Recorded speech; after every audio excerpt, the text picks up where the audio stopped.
చేసుకుంటానని. ఇప్పుడు మంచిగా అనిపిస్తుంది. ఇంకేంది చేసుకుంటా అన్నాడు కదా, వెంకటయ్య పిల్లలు మాట్లాడదాం. మాట్లాడదాం, వాళ్ళని మాట్లాడదాం, ఇష్టం అంటారు వాళ్ళు. ఇష్టం వచ్చిన చేయరు. నేను పెళ్లి చేసుకుంటే 10,000 అమ్మాయిని అంటే పోయించుకోవాలి. నేను మీకు అర్థమవుతుందా ఏమన్నా?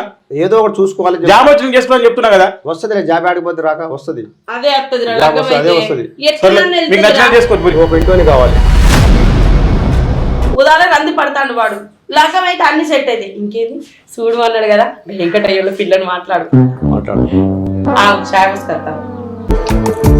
ఏమండి, మొన్న మనం హాస్పిటల్కి వెళ్ళొచ్చినాం కదా, డాక్టర్ మళ్ళీ 3 నెలల తర్వాత రమ్మన్నది కదా, ఒకసారి పోయేద్దామండి. బేబీ ఎట్లున్నదో ఏమో మనం కూడా తెలుసుకోవాలి కదా. అయినా మంచిది, ఏ అవసరం ఎట్లా వస్తుందో తెలియదు. 1,00,000 రూపాయలు తీసుకురండి. 1,00,000 రూపాయల మా దగ్గర ఇక్కడికి ఏంది, గిన్ని సంవత్సరం నుంచి 1,00,000 రూపాయలు కూడా వెనకేసుకోలేదా?